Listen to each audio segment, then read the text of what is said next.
Ladies and gentlemen, welcome back to the domain of the Chaos God, and welcome to Space Engineers. As always, I've been working on a little something. I've been loving designing small, powerful packages recently. So here we are. We have the Cobra-Class gunship. Also, another huge update before I get into the guts of the ship, why I designed it, and its features. I've switched to a standard mod pack that my ships will be using from here on forward. I'm going to be going through and updating all of my ships, including the Viper, the Restoration class Corvette, the Vengeance, I believe, the Vengeance class battleship, I believe is what it was called. We'll be updating all of those with this new standardized mod pack. You can find that mod pack in the description below to run any of my ships. It may get updated over time, but generally I think it's going to stay pretty tame. Moving on with the overview of the Cobra, the entire idea is that I want it to win battles. I want it to win battles in space. I want it to win battles in atmosphere. It is fully capable of going into a planet's gravity and sustaining, I believe, up to 1.5 Gs of gravity, if I remember correctly through my testing. It's got integrated parachutes just in case you are on a planet with atmosphere and you need to land suddenly or whatever. It's also got twin railguns here up at the front. I did test those. Armor bits don't interfere with the firing. I actually want to add some on the low side that will be updated in the workshop model that you'll see in the description. It's also got twin assault cannons similar to the Viper class. The whole idea is I want a good amount of forward-facing firepower, so that way anything that runs into it can be swiftly dealt with a variety of weapons. It's got 6 forward-facing rocket launchers. These are the Warzone versions. I will put this disclaimer out there. You are going to need DLC packs to run this ship, because I like building with the DLC blocks. I think they look really cool. Continuing on, I have these 43mm autocannons installed. They have 4 of them, quad of the 43mm. The reason I like them is because they deal similar damage per shot of the vanilla autocannons, maybe a little less, but not much. But then they also do this. And I think that's just awesome because it reminds me of an A10. And then furthermore, being entirely honest here, the vanilla autocannons, although I do like them, they are severely lacking in any substantial firepower. The turrets are great. I love the turrets. The turrets do their job. They chug along and don't complain. But the actual fixed guns themselves, they need to have either a higher rate of fire or each round needs to do more damage. It's not powerful enough to justify not going with something of a faster firing rate like this, where I can hit more targets even if I'm having to sacrifice some damage per shot, it's still going to end up dealing more damage in the end. The autocannon should be more powerful than the Gatling gun. They should deal more damage per shot. They shouldn't fire as fast, but they should deal more damage per shot. And quite frankly, these autocannons that are vanilla, they don't feel like they're doing that. They feel like they're doing moderately more, but not enough to justify their ridiculously low rate of fire.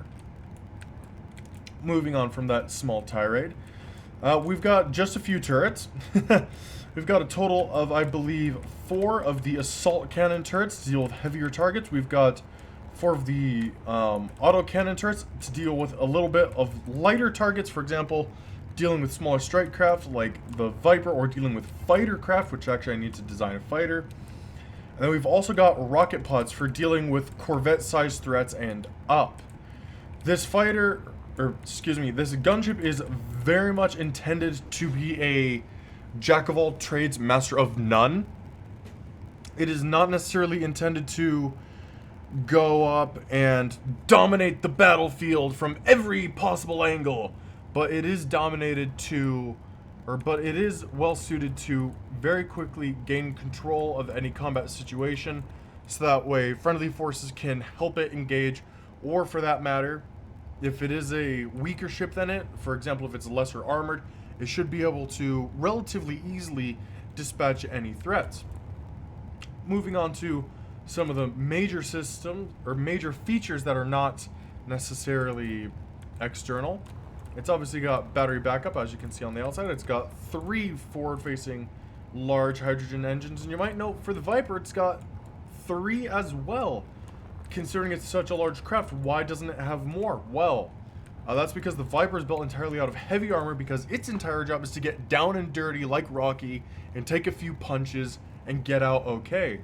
Whereas the Cobra-Class, it's designed to be very rapid response. It is entirely out of light armor. The idea behind it is I wanted a ship that I could very, very easily send out like that to be able to dispatch threats. And I didn't want to have it be a huge capital risk, because heavy armor is a lot more expensive than light armor. And also, this way, the Cobra having more fuel and being lighter can have a extremely long range when compared to its predecessor and cousin, the Viper class. You'll also notice that it's a little bit sleeker. Actually, you compare the two directly side by side on level ground, you'll note that the Viper, actually let me bring him a bit closer here. You'll note that the Viper is a bit chunkier, it's a bit taller. Obviously these rocket pods, they stick out slightly above, but as far as the main frame, the Viper is simply taller and wider than the Cobra. And that's because with the Cobra, I really wanted a longer ship, because although it makes it more difficult for parking in a hangar bay, what that allows is more real estate for firepower, so it can quickly and accurately dispatch of threats of various sizes. Another one of the things that I'm really happy about is I was able to squeeze 2 railguns onto this frame. That means that because the game slightly staggers when you fire, for example, on that one, the right one fires slightly faster than the left one did, right? What that means is that because it does that stagger fire, I can do, theoretically, in a single volley, double the amount of damage versus with the system that they used to use where everything fired all at once. That system would have a bunch of shit hit the exact same time, and that would essentially say, oh, we're all doing damage to the same object, we'll just over damage it.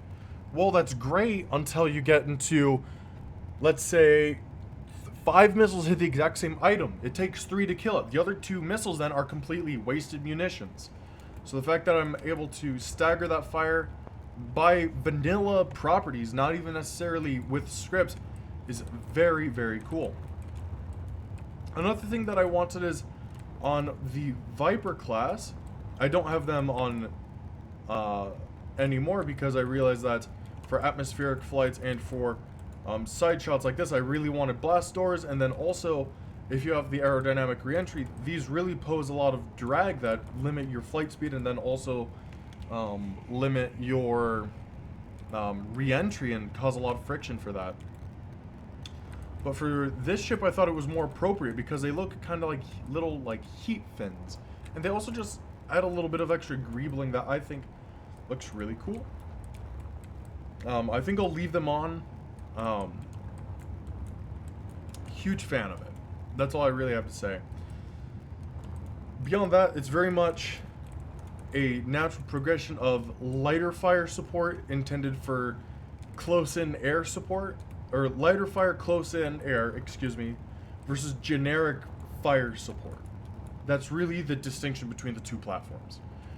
And the reason I'm comparing the Viper to the Cobra so much is because the Viper is directly involved. You can see in the front here, the Cobra has a slightly longer snout, but other than that, like, it's very similar in design from the tip of the nose here all the way back to right about where that turret sits, and that's when it really becomes like hugely different. A lot of the DNA, or a lot of the design philosophy that went into the Cobra, was crafted when I built the Viper a couple months ago. In any case, that is the Cobra. I'll give a bit of a fire demonstration. It's not going to be hugely rewarding, but just the 2 railguns towards the middle of the Viper. clean through, and already you can see it slowly falling out of the sky, even on 0.25 Gs. Let me just lock target, and then I'll just come up with the 43 millimeter.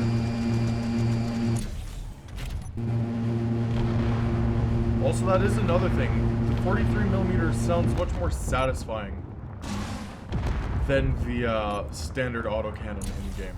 Huge fan of that sound. It reminds me of the Warthog, the A10 Warthog. Both the sound and the rate of fire and the power behind it. Huge fan.